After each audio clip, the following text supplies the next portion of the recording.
comenzar con este acto que se suma a lo que hemos dado en llamar el año Onetti, porque este año se cumple en mayo 20 años de la muerte del escritor uruguayo Juan Carlos Onetti, ocurrido en Madrid. Y entonces, cuando nosotros decimos un año dedicado a un escritor, supone que durante el mismo se irán desarrollando diferentes eventos relacionados con su obra. Y hoy, el acto de hoy tiene que ver con un formato que hemos hecho ya varias veces, referidos a diferentes autores, que tiene que ver con la posibilidad de escuchar la voz del propio autor leyendo sus textos, que siempre tiene el valor de ese aspecto, ¿no? No siempre es una lectura de tipo, casi nunca lo es de tipo profesional o demás, sino básicamente tiene el valor de ser la expresión de quien ha creado los textos, y que un actor, en este caso Hilda Fuchs, que tiene, digamos, una formación profesional en el tema, lea a su vez textos de este autor. Y en este caso, obviamente, entonces, por lo que decía, son textos de Juan Carlos Onetti, en la voz de él y en la voz de Hilda Fuchs. Así que vamos a comenzar. Muchas gracias a todos por esta presentación. Buenas noches. Antes de escuchar a Onetti, me gustaría leer unos trocitos pequeños de otros autores que se titula Así lo vieron ellos.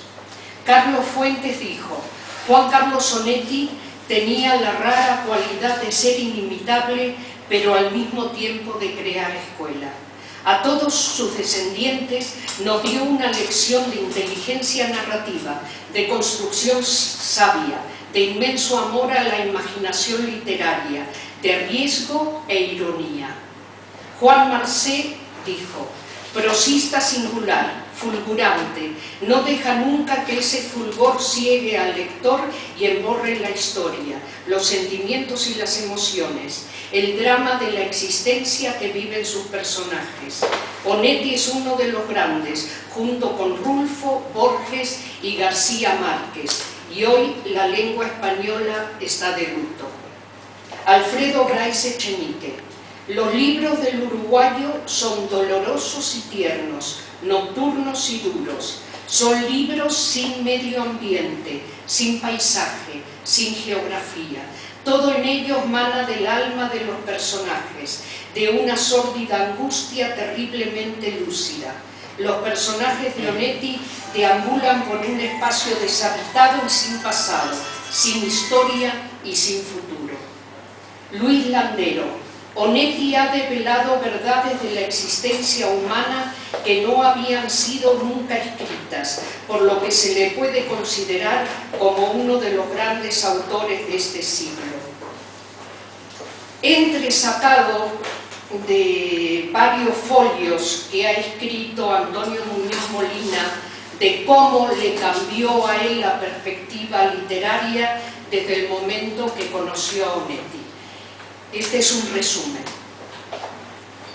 que lo escribió en el 1995. En 1975, cuando Juan Carlos Onetti se exilió en España, su nombre era mucho menos familiar para los lectores pasionales de la literatura latinoamericana que los de Gabriel García Márquez, Julio Cortázar o Mario Vargas Llosa. Incluso los lectores un poco más sofisticados de Carpentier, de Rulfo o de Borges, era difícil que conocieran la obra de Onetti ni que tuvieran referencias precisas sobre ella. Las novelas sudamericanas habían de ser torrenciales, abrumadoras en su extensión, en su complejidad y en su virtuosismo técnico, de un barroquismo entre colonial y selvático de aquellos países, el llamado realismo mágico. En este panorama, Borges ya era una irregularidad con sus argumentos cerebrales, con su laconismo y su ironía. El tardío hallazgo de Onetti trajo consigo una sorpresa semejante a la de los cuentos de Borges. Sus narraciones carecían tan radicalmente de color local como las de Franz Kafka.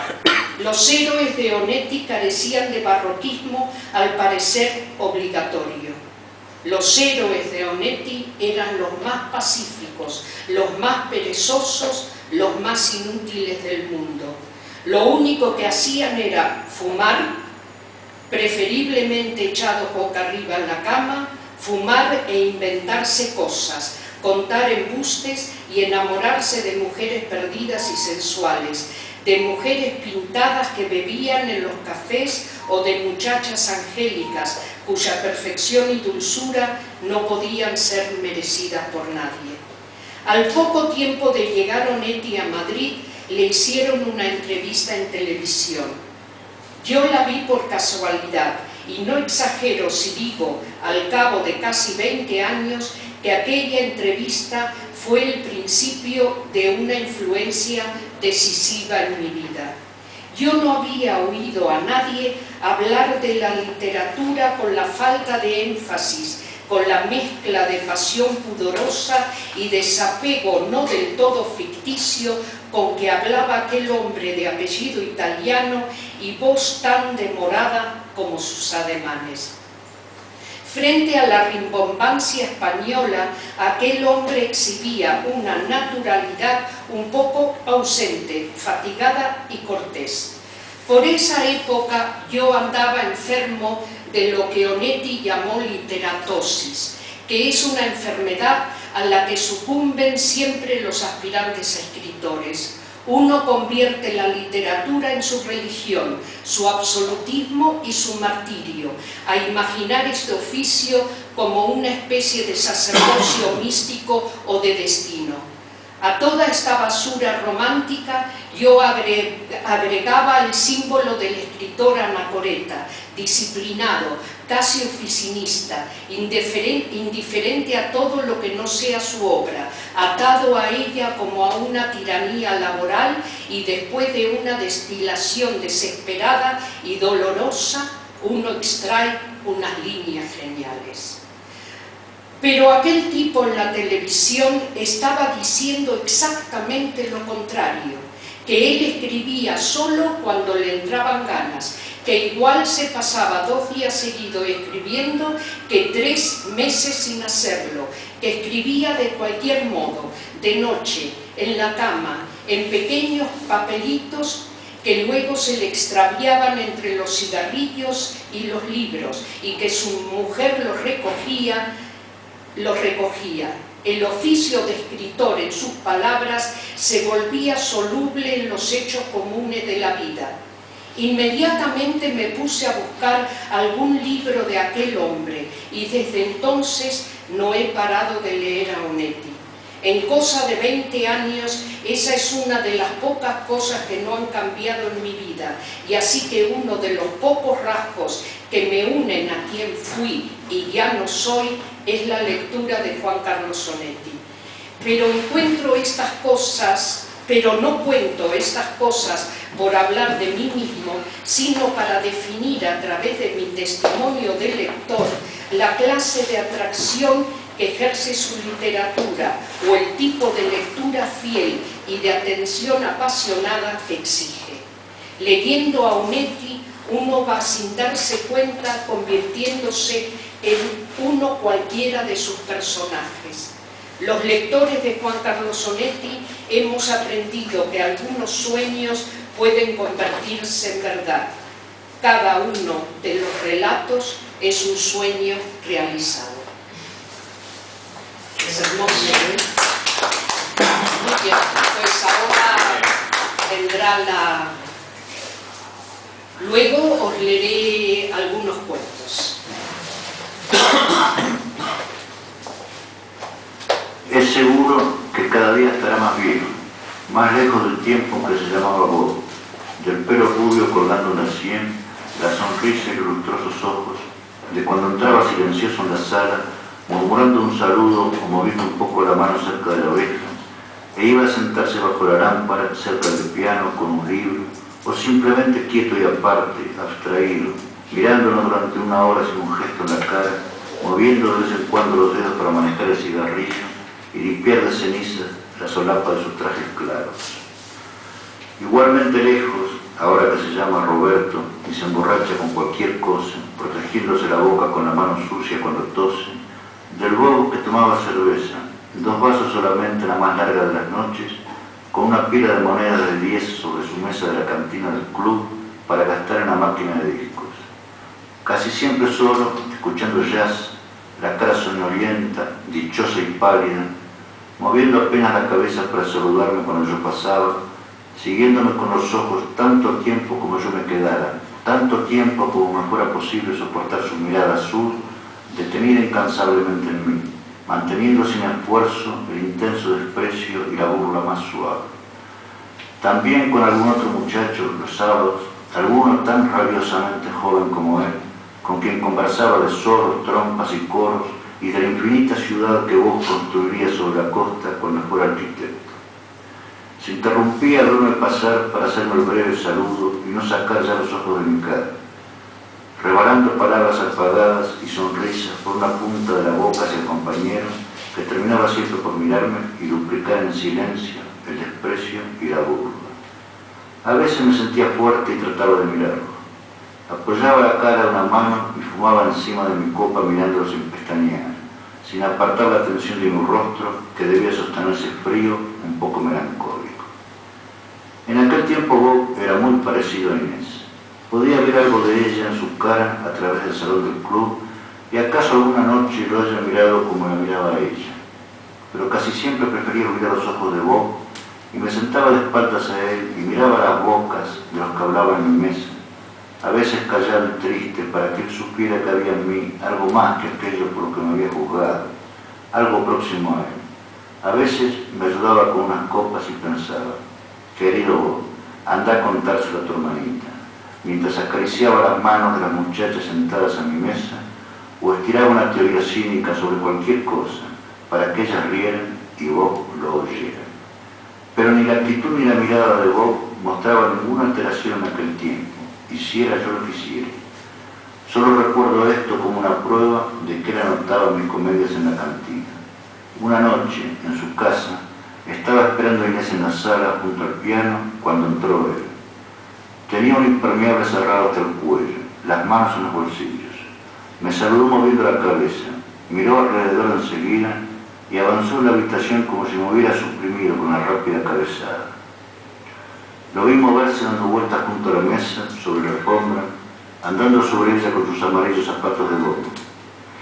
Tocó una flor con un dedo, se sentó en el borde de la mesa y se puso a fumar mirando el florero, el sereno perfil puesto hacia mí, un poco inclinado, flojo y pensativo. Imprudentemente, yo estaba de pie recostado en el piano, empujé con mi mano izquierda una tecla grave y quedé ya obligado a repetir el sonido cada 3 segundos, mirándolo. Yo no tenía por él más que odio y un vergonzante respeto, y seguí hundiendo la tecla, clavándola con una cobarde ferocidad en el silencio de la casa, hasta que repentinamente quedé situado afuera, observando la escena como si estuviera en lo alto de la escalera o en la puerta, viéndolo y sintiéndolo a él, Bob, silencioso y ausente junto al hilo de humo de su cigarrillo que subía temblando, sintiéndome a mí, alto y rígido, un poco patético, un poco ridículo en la penumbra, golpeando cada 3 exactos segundos la tecla grave con mi índice. Pensé entonces que no estaba haciendo sonar el piano por una incomprensible bravata, sino que lo estaba llamando, que la profunda nota que tenazmente hacía renacer mi dedo en el borde de cada última vibración era, al fin encontrada, la única palabra pordiosera con que se podía pedir tolerancia y comprensión a su juventud implacable. Él continuó inmóvil hasta que Inés golpeó arriba la puerta del dormitorio antes de bajar a juntarse conmigo. Entonces Bob se enderezó y vino caminando con pereza hasta el otro extremo del piano. Apoyó un codo, me miró un momento y después dijo con una hermosa sonrisa: ¿Esta noche es una noche de leche o de whisky? ¿Ímpetu de salvación o salto en el abismo? No podía contestarle nada. No podía deshacerle la cara de un golpe. Dejé de tocar la tecla y fui retirando lentamente la mano del piano. Inés estaba a mitad de la escalera cuando él me dijo mientras se apartaba: bueno, puede ser que usted improvise. El duelo duró 3 o 4 meses y yo no podía dejar de ir por las noches al club, recuerdo de paso que había campeonato de tenis por aquel tiempo, porque cuando me estaba algún tiempo sin aparecer por allí, Bob saludaba a mi regreso aumentando el desdén y la ironía en sus ojos, y se acomodaba en el asiento con una mueca feliz. Cuando llegó el momento de que yo no podía desear otra solución que casarme con Inés cuanto antes, Bob y su táctica cambiaron. No sé cómo supo de mi necesidad de casarme con su hermana y de cómo yo había abrazado aquella necesidad con todas las cosas que me quedaban. Mi amor de aquella necesidad había suprimido el pasado y toda la atadura con el presente.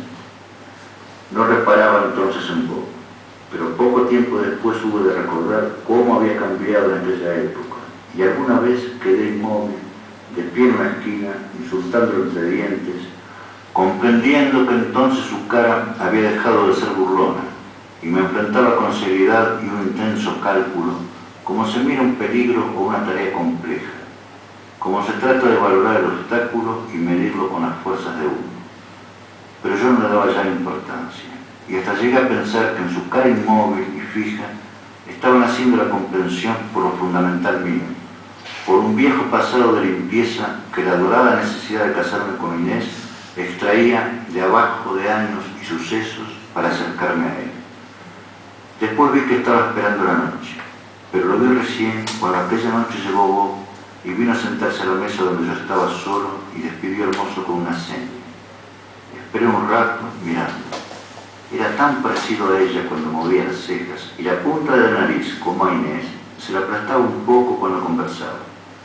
«Usted no se va a casar con Inés», dijo después. Lo miré, sonreí, dejé de mirar.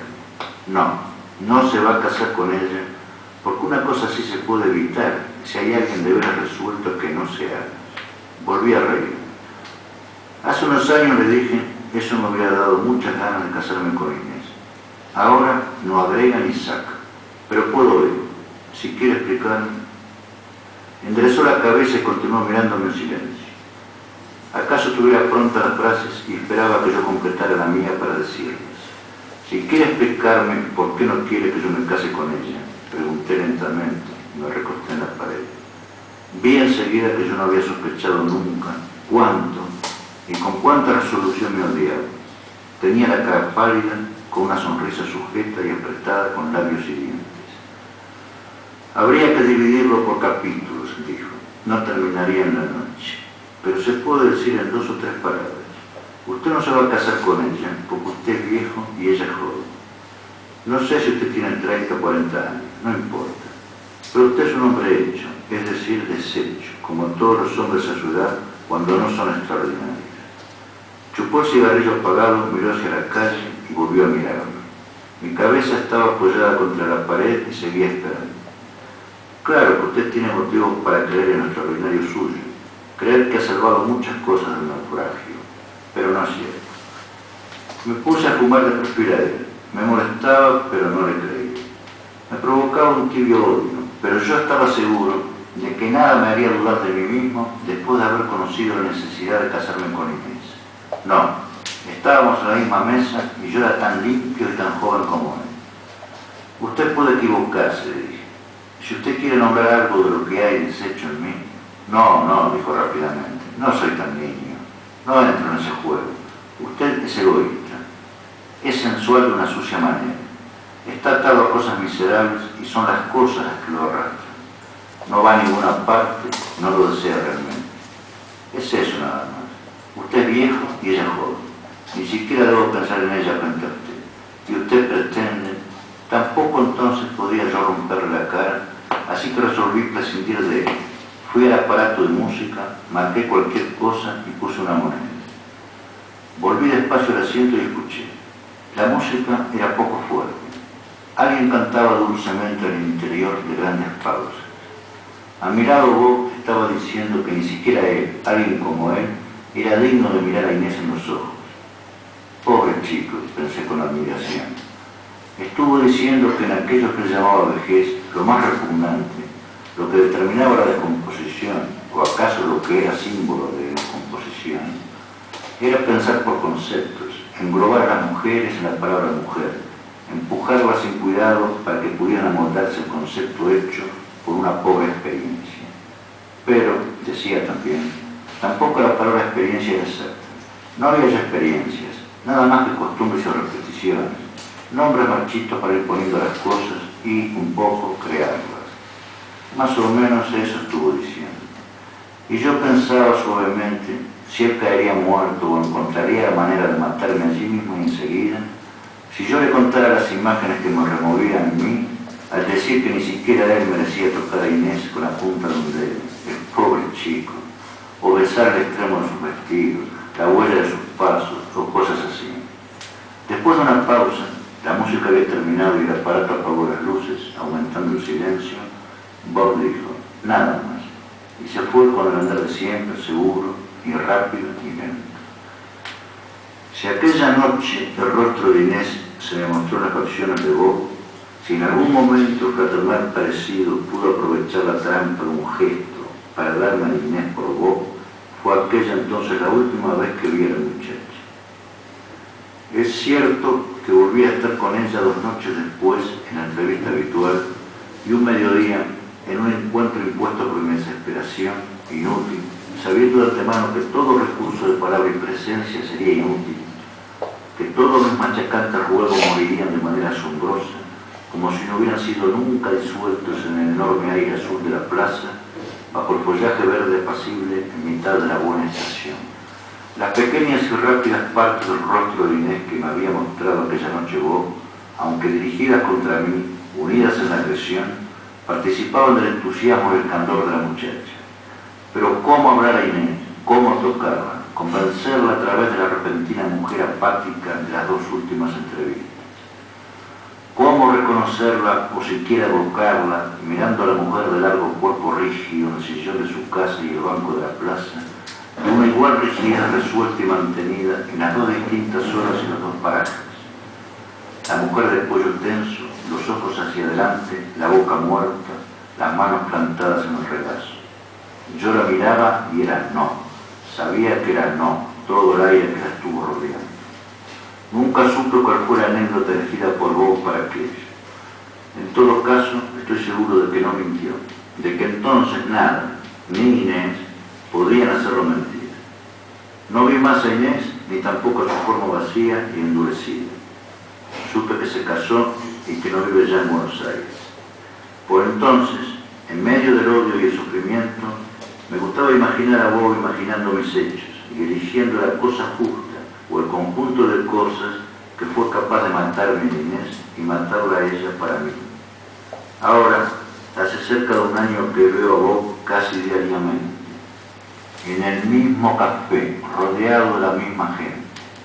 Cuando nos presentaron, hoy se llama Roberto, comprendí que el pasado no tiene tiempo y el ayer se junta allí con la fecha de 10 años atrás. Algún gastado rastro de Inés había aún en su cara y un movimiento de la boca de Bob alcanzó para que yo volviera a ver el alargado cuerpo de la muchacha, sus calmosos y desenvueltos pasos, y para que los mismos inalterados ojos azules volvieran a mirarme bajo un flojo peinado que cruzaba y sujetaba una cinta roja. Ausente y perdida para siempre, podía conservarse viviente e intacta, definitivamente inconfundible, idéntica a lo esencial suyo. Pero era trabajoso escarbar en la cara, las palabras y los gestos de Roberto para encontrar a Bob y poder odiarlo. La tarde del primer encuentro esperé durante horas a que se quedara solo o saliera para hablarle y golpearlo. Quieto y silencioso, espiando a veces su cara o evocando a Inés en las ventanas brillantes del café, compuse maniosamente las frases de insulto y encontré el paciente tono con que iba a decírselas. Elegí el sitio de su cuerpo donde dar el primer golpe. Pero se fue al anochecer, acompañado por los 3 amigos, y resolví esperar, como había esperado él años atrás, la noche propicia en que estuviera solo.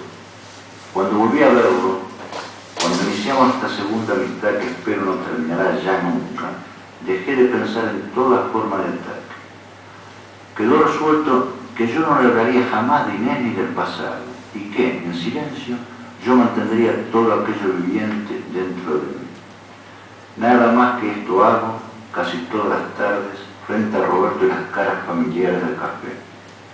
Mi odio se conservará cálido y nuevo mientras pueda seguir viendo y escuchando a Roberto. Nadie sabe de mi venganza, pero la vivo, gozosa y enfurecida, un día y otro. Hablo con él, sonrío, fumo, tomo café.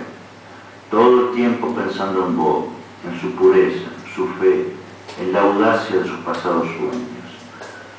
Pensando en el Bob que amaba la música, en el Bob que planeaba ennoblecer la vida de los hombres construyendo una ciudad de enceguecedora belleza para 5 millones de habitantes a lo largo de la costa del río. El Bob que no podía mentir nunca, el Bob que proclamaba la lucha de jóvenes contra viejos, el Bob dueño del futuro y del mundo. Pensando minucioso y plácido en todo eso, frente al hombre de dedos sucios de tabaco llamado Roberto, que lleva una vida grotesca, trabajando en cualquier hedionda oficina, casado con una gorda mujer a quien nombra mi señora, el hombre que se pasa estos largos domingos hundido en el asiento del café, examinando diarios y jugando las carreras por teléfono. Nadie amó a mujer alguna con la fuerza con que yo amo su ruindad, su definitiva manera de estar hundido en la sucia vida de los hombres. Nadie se arrobó de amor como yo lo hago ante sus fugaces sobresaltos, los proyectos sin convicción que un destruido y lejano Bob le dicta algunas veces y que solo sirven para que mida con exactitud hasta dónde están corcados para siempre. No sé si nunca en el pasado he dado la bienvenida a Inés con tanta alegría y amor como diariamente doy la bienvenida a Bob, al tenebroso y maloliente mundo de los adultos. Es todavía un recién llegado y de vez en cuando sufre sus crisis de nostalgia. Lo he visto lloroso y borracho, insultándose y jurando el inminente regreso a los días de Bob.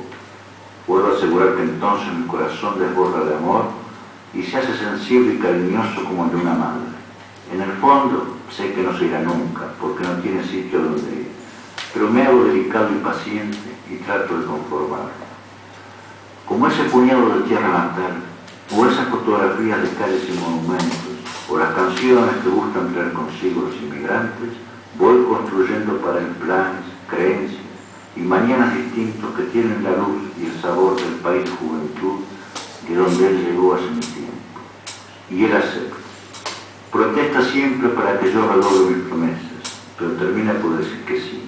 Acaba por muequear una sonrisa, creyendo que algún día habrá de regresar al mundo las horas de Bob, y queda en paz en medio de sus 30 años, moviéndose sin disgusto ni tropiezo entre los cadáveres poderosos de las antiguas ambiciones, las formas repulsivas de los sueños que se fueron gastando bajo la presión distraída y constante de tantos miles de pies inevitables.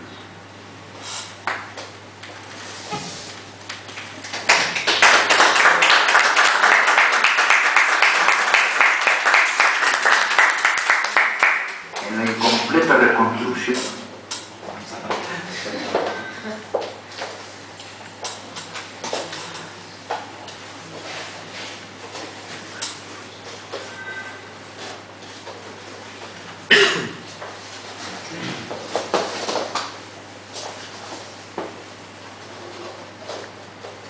El cerdito. La señora estaba siempre vestida de negro y arrastraba sonriente el reumatismo del dormitorio a la sala. Otras habitaciones no había, pero sí una ventana que daba a un pequeño jardín parduzco. Miró el reloj que le colgaba del pecho y pensó que faltaba más de 1 hora para que llegaran los niños. No eran suyos. A veces 2, a veces 3 que llegaban desde las casas en ruinas, más allá de la placita, atravesando el puente de madera sobre la zanja seca ahora, enfurecida de agua en los temporales de invierno. Aunque los niños empezaran a ir a la escuela, siempre lograban escapar de sus casas o de las aulas a la hora de pereza y calma de la siesta. Todos, los 2 o 3, eran sucios, hambrientos y físicamente muy distintos. Pero la anciana siempre lograba reconocer en ellos algún rasgo del nieto perdido. A veces a Juan le correspondían los ojos o la franqueza de ojos y sonrisa. Otras, ella los descubría en Emilio o Guido. Pero no transcurría ninguna tarde sin haber reproducido algún gesto, algún ademán del nieto. Pasó sin prisa a la cocina para preparar los 3 tazones de café con leche y los panqueques que envolvían el dulce de membrillo. Aquella tarde los chicos no hicieron sonar la campanilla de la verja, sino que golpearon con los nudillos el cristal de la puerta de entrada. La anciana demoró en oírlos, pero los golpes continuaron insistentes y sin aumentar su fuerza. Por fin, porque había pasado a la sala para acomodar la mesa, la anciana percibió el ruido y divisó las 3 siluetas que habían trepado los escalones. Sentados alrededor de la mesa, con los carrillos hinchados por la dulzura de la golosina, los niños repitieron las habituales tonterías. Se acusaron entre ellos de fracasos y traiciones. La anciana no los comprendía, pero los miraba comer con una sonrisa inmóvil. Para aquella tarde, después de observar mucho para no equivocarse, decidió que Emilio le estaba recordando al nieto mucho más que los otros 2, sobre todo con el movimiento de las manos. Mientras lavaba la loza en la cocina, oyó el coro de risas, las apagadas voces del secreteo y luego el silencio. Alguno caminó furtivo y ella no pudo oír el ruido sordo del hierro en la cabeza. Ya no oyó nada más, bamboleó el cuerpo y luego quedó quieta en el suelo de la cocina. Revolvieron en todos los muebles del dormitorio, buscaron debajo del colchón, se repartieron billetes y monedas y Juan le propuso a Emilio: dale otro golpe, por las dudas. Caminaron despacio bajo el sol y al llegar al tablón de la zanja, cada uno regresó separado al barrio miserable. Cada uno a su choza, y Guido, cuando estuvo en la suya, vacía como siempre en la tarde, levantó ropas, chatarra, desperdicios del cajón que tenía junto al catre y extrajo la alcancía blanca y manchada para guardar su dinero, una alcancía de yeso en forma de cerdito con una ranura en el lomo.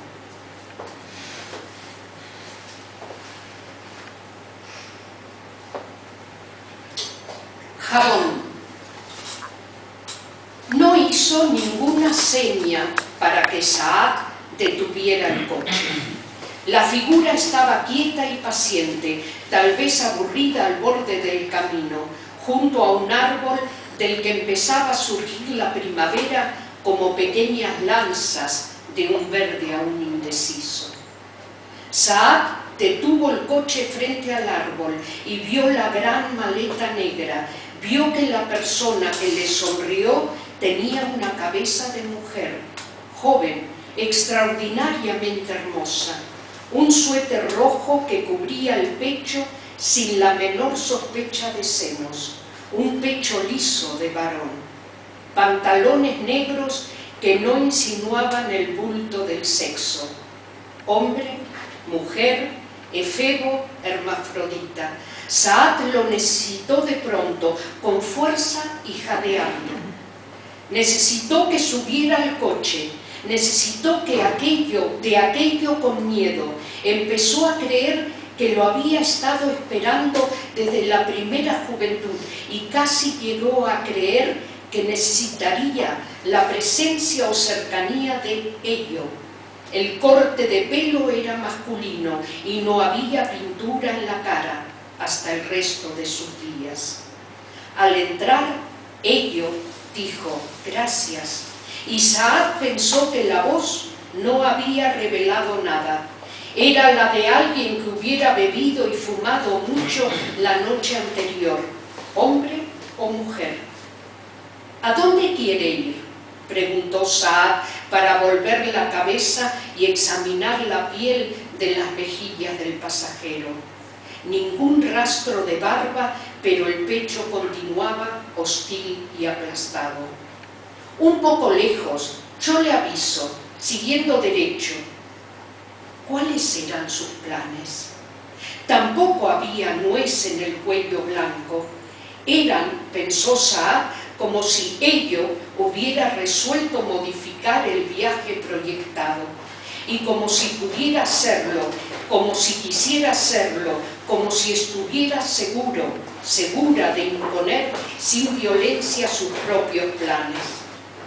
La gran maleta, apoyada en el asiento trasero, proponía una mudanza, un querido desarraigo, y dentro de la maleta estaba la clave del sexo de ello, si es que tenía alguno, porque no había signos de la adulterada feminidad de un muchacho invertido, nada de la soterrada virilidad de una lesbiana, si fuera posible hurgar en la maleta. No hay planes rígidos por mi parte. Tengo un mes de vacaciones, de no hacer, si Dios quiere, nada me disguste. Pensaba detenerme en San Sebastián para almorzar, después seguir hasta Pau, donde alquilé una casita que no sé si la voy a encontrar. Si quiere, puede acompañarme a almorzar y a perdernos entre pinos enormes buscando la casita. Solo sé que se llama Porcuapá y está cerca del paradero del jabalí. Ello no contestó. Se fue reclinando en el asiento, nuevamente iluminada la cara con la sonrisa, y apoyó la nuca en el respaldo como quien se prepara para un largo viaje. A los pocos días el deseo de Saad fue creciendo y tuvo momentos de silencio y de escondido dolor junto a la querida, la plácida presencia de ello.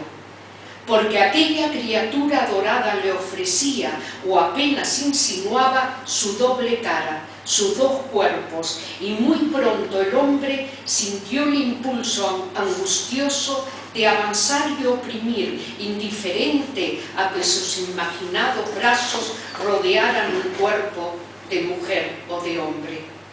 Pero quería saber, y cuando ello bajaba con la cesta de compras por el caminito sinuoso e impuesto a los grandes espacios de césped verde por la insistencia de tantos pasos perdidos, entraba como ladrón en el dormitorio del monstruo ansiado y escrutaba la cama, las dos mesas, los pequeños frascos de medicina. Lo que no le servía para nada no revelaba el secreto. La gran maleta negra siempre debajo de la cama, cerrada con llave. Y cuando él tomaba sol con los shorts y el pecho desnudo, ello se acurrucaba, pantalón negro y suéter rojo, en la sombra del alero de la casita o bajo los grandes árboles para sonreír en paz a la belleza de las construcciones blancas distribuidas sin orden por las pequeñas y suaves colinas. Tuvo la esperanza absurda en la que creyó por un tiempo que iba a matar la duda entrando al cuarto de baño cuando ello terminaba de bañarse bajo la ducha. Pero solamente husmeando encontró el perfume del jabón de pino que ello había hecho espumear en su cuerpo, en su pecho, en la entrepierna que desvelaba el misterio, siempre solo y sellado para él. Hasta que, casi de un día al otro, Saad comenzó a aceptar, a desear más que la posesión física de ello, la permanencia del secreto, de la duda. Y ahora vigilaba celoso a ello, con miedo de que una imprudencia, una frase le revelara la verdad por cuya ignorancia gozaba ahora en seguir sufriendo. Veía a Ello trepar el sendero, ágil y rápido, un poco inclinado el cuerpo por el peso de la cesta. Sintió frío y vejez. Entró en la casita pensando vagamente qué habría comprado Ello para la comida de la noche.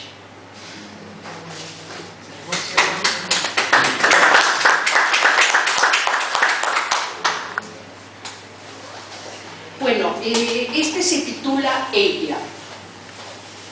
Yo creo que, aunque no sean argentinos, voy a decir que es no voy a decir el nombre, pero es una gran figura de la política argentina, gran figura a favor o en contra. Cuando ella murió. Si no se dan cuenta, pues ya lo hablaremos luego. Cuando ella murió, después de largas semanas de agonía y morfina, de esperanzas, anuncios tristes desmentidos con violencia, el barrio norte cerró sus puertas y ventanas, impuso silencio a su alegría festejada con champán. El más inteligente de ellos aventuró: ¿qué quieren que les diga? Para mí, y no suelo equivocarme, esto es como el principio del fin.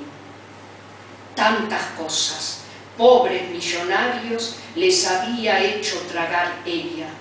Y lo triste era que ella había sido infinitamente más hermosa que las gordas señoras, sus esposas, todavía con olor a bosta, como dijo un argentino.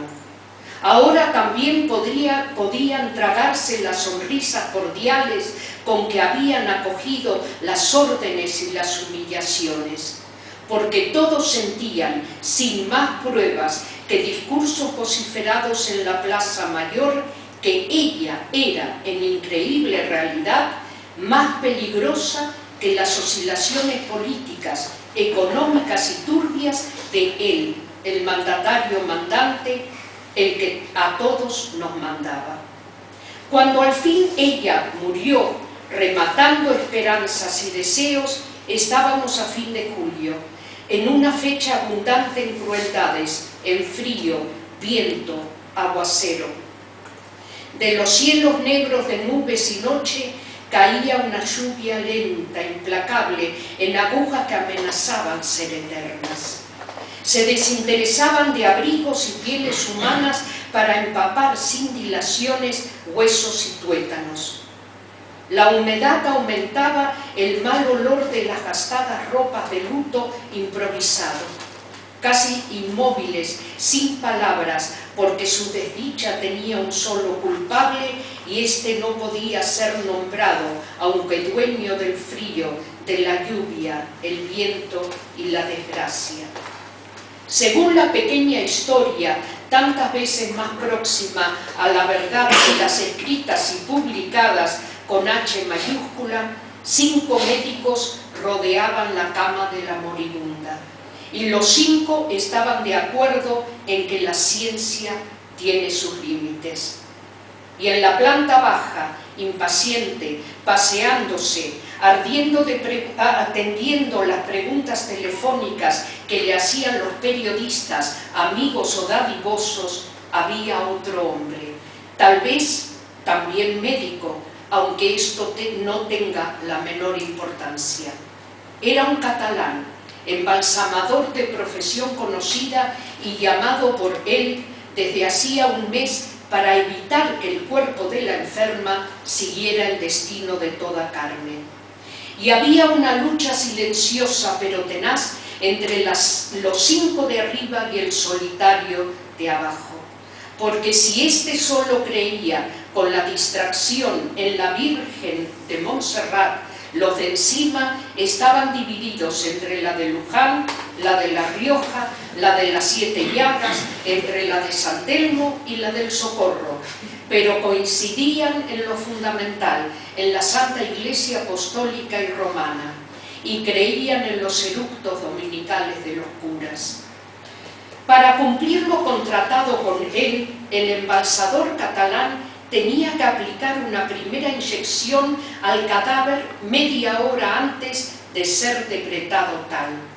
Los pertinaces creyentes del piso superior se oponían a toda intención de embalsamar, pese a que el contratado catalán había repartido generoso pruebas indiscutibles de su talento. Recuerdo la foto, en un folleto, de un niño muerto a los 12 años, plácidamente colocado en un sillón y luciendo un traje marinero impecable. Lo exhibían cada vez que la momia hubiera tenido que cumplir años, cuando inexorablemente cumplía una fecha de muerto. Él se burlaba, el tiempo no existía, sus mejillas seguían rosadas y sus ojos de vidrio brillaban con malicia. 2 veces al año ocupaba el puesto de honor y los parientes que le iban quedando, el tiempo existía, lo rodeaban tomando té con pasteles y alguna copita de anís. Se oponían a la primera e imprescindible inyección, porque la santa fe que los aunaba repartía almas para que escucharan eternamente música de ángeles que jamás cambiarían de pentagrama, o para disfrutar suplicios nunca concebidos por un policía terrestre. De modo que cuando aquellos litros de morfina dejaron de respirar, se miraron asintiendo y consultaron relojes. Eran las 20 en punto. Alguno encendió un cigarrillo, otros rindieron su fatiga a los sillones. Ahora esperaban que la pudrición creciera, que alguna mosca verde, a pesar de la estación, bajara para descansar en los labios abiertos. Porque la Santa Iglesia les ordenaba respirar cadaverina, hediondez casi enseguida y adivinar la fatigosa tarea de 7 generaciones de gusanos. Todo esto adecuado a los gustos de Dios, que respetaban y temían. Los minutos pasan pronto cuando un diplomado vela por su fe. Emilio, el más obediente a las manifestaciones indudables de la divinidad, dijo: «Che, aumenta la calefacción». Más tarde resolvieron bajar para dar la noticia, triste y esperada. Él estaba cenando y asintió con la cabeza. Luego agradeció servicios prestados y rogó que le fueran enviados los honorarios. Después señaló con un dedo a uno cualquiera de los uniformados y le ordenó ordenar a las radios, primicia la suya, que difundieran la noticia. Y quedó así, rehecha, corregida, discutida. El Ministerio de Información y Propaganda cumple el doloroso deber de anunciar que a las 20:25 ella pasó a la inmortalidad. El médico catalán subió los escalones de 2 en 2, molestado por su pequeña maleta. Preparó la inyección y estuvo consternado palpando la frialdad del cuerpo. Las puertas no se abrían y la multitud comenzó a porfiar y moverse. Los policías dejaron de ofrecer vasitos de café enfriado y de inmediato aparecieron vendedores de chorizos, de pasteles, de refrescos entibiados, de maníes, de frutas secas, de chocolatines. Poco ganaron porque el primer contingente comenzó a llegar a las 9 de la noche y provenía de barriadas desconocidas por los habitantes de la gran aldea. Venían de villas miserias, de ranchos de lata, de cajones de automóviles, de cuevas de la tierra misma. Ya barro. Ensuciaban la ciudad silenciosos y sin inhibiciones, encendían velas en cuanta concavidad ofrecieran las paredes de la avenida, en los mármoles de ascenso a portales clausurados. Algunas llamas las respetaban la lluvia y el viento, a otras no. Allí fijaban estampas o recortes de revistas y periódicos que reproducían infieles la belleza extraordinaria de la difunta, ahora perdida para siempre. A las 10 de la mañana les permitieron avanzar 2 metros cada media hora y pudieron atravesar la puerta del ministerio en grupos de 5, empujados y golpeados. Los golpes preferidos por los milicos eran los rodillazos buscando los ovarios, santo remedio para la histeria.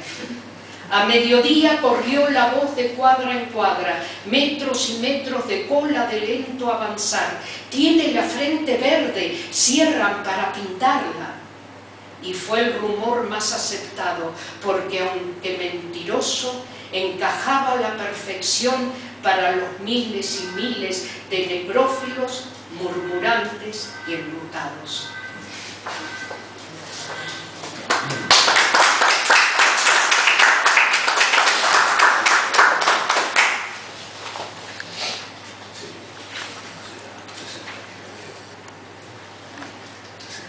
El gato. Muchas cosas desagradables se pueden decir o imaginar de John, pero nunca le sospeché una mentira. Tenía demasiado desprecio por la gente para inventarse cualquier fábula que le fuera favorable. De modo que cuando me contó, alegre y bebiendo dry martinis, la historia, para mí sobre todo, de uno de sus casamientos fallidos, no tuve dudas. Era o fue como mirar y oír una película sin posibilidad de recomienzo ni temor sobre su capacidad de ser creída. Tampoco quedaba agujero para una sonrisa. Yo llegaba una semana antes de París y quería actualizar, confirmar y desechar los rumores que me habían llegado sobre amigos más o menos comunes durante mi ausencia. John era un inglés conversador y sabía burlarse de todo con despego, a veces lástima, nunca maldad. Bebimos y hubo un largo silencio. John parecía meditar, indeciso, con el ceño fruncido. Dejó su vaso sobre la mesa y me dijo, conservando su actitud de piernas cruzadas y de resuelto perfil: era francesa y tú la conoces. Tal vez lo sepas porque estábamos prácticamente casados. Solo nos faltaba el sacerdote, el juez y la llegada de unos muebles viejos y caros de los que no quería desprenderse. Bisabuelos y abuelos y padres, casi toda la historia de Francia. A mí solo me importaba ella, Marie. Ya puedes buscar entre todas las Marie que recuerdes. Estaba loco y a veces pensé que era una locura sexual. Verla bastaba. Oler un pañuelo olvidado bastaba. Entrar al baño después de que ella habría salido bastaba. Nos veíamos todas las semanas aquí o en París, 2 o 3 días seguidos. Íbamos y volvíamos, y mi deseo aumentaba cada vez y yo me entregaba a él, escarbaba en él, quería más y más. Y cada más era como un escalón que me impulsaba a pisar otro, siempre en descenso porque yo sabía que estaba perdiendo salud y cerebro. Sin dejar de ofrecerme un hombro, hizo una seña a Chiefs y vinieron 2 vasos, dry martini para él y un gin tonic para mí. Encendió la pipa. Él sabía que fumar apresuraría mi muerte y estuvo un rato pensando, casi sonriendo con labios que no endulzaba la alegría. Como ocurre siempre en esta clase de cuentos, me mantuve en silencio, esperando. Fui recompensado. Johnny, dijo sin mirarme.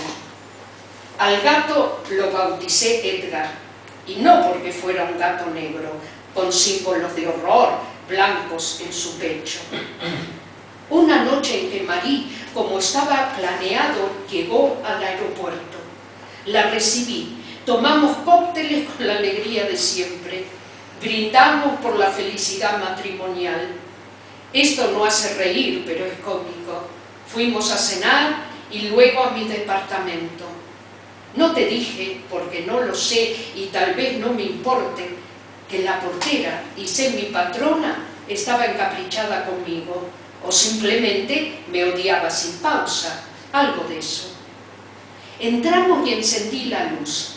Ella no había estado nunca allí. Miró alrededor con una sonrisa que era de aprobación antes de haber nacido. Y vimos en medio de la gran cama, con su colcha blanca de señorita, un gato negro, grande, gordo.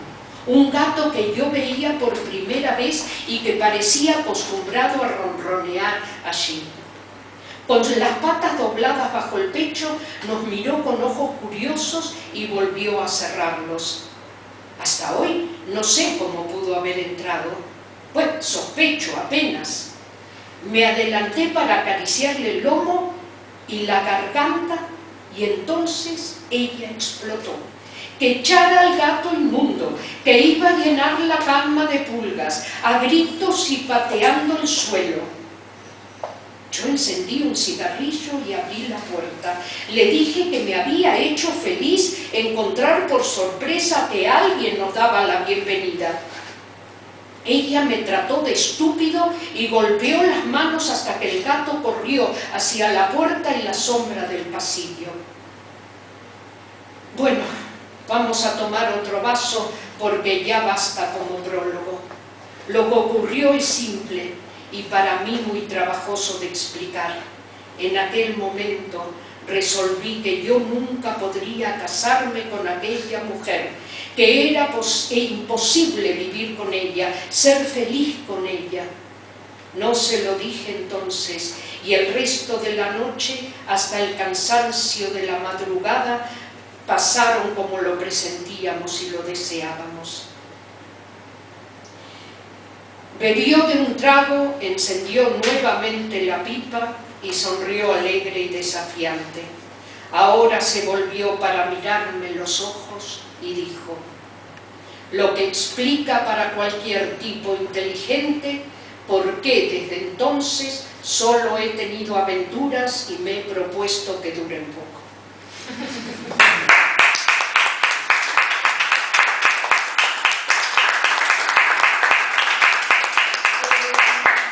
Yo no sé si queréis oír otro cuento pequeño o leo el cuestionario Proust que le han hecho. Y terminamos con eso. Lo que tú quieras. No, según como... Bueno, leo el cuestionario Proust.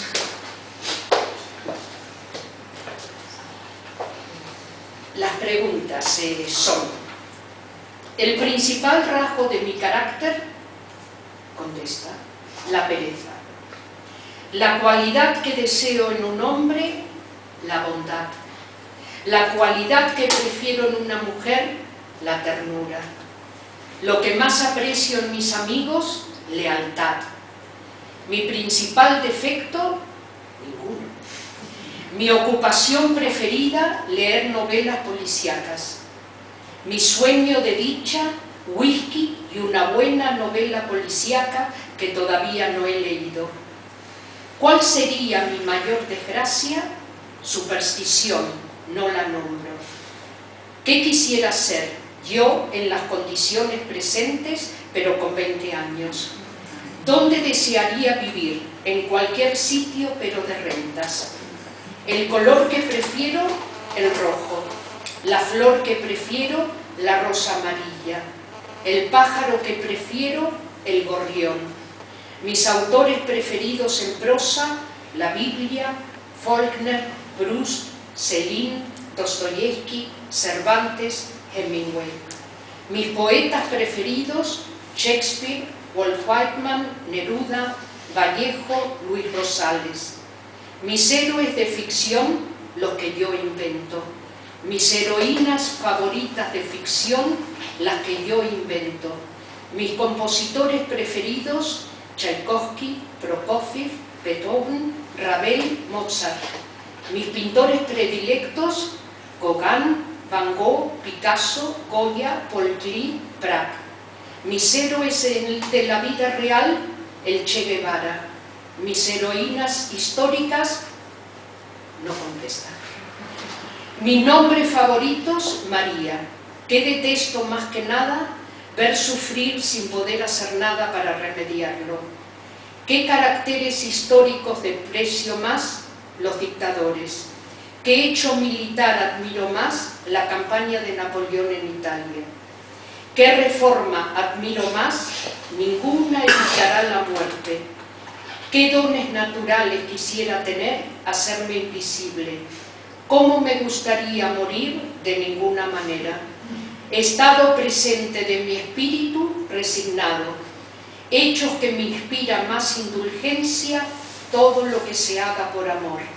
Mi lema, que me dejen en paz.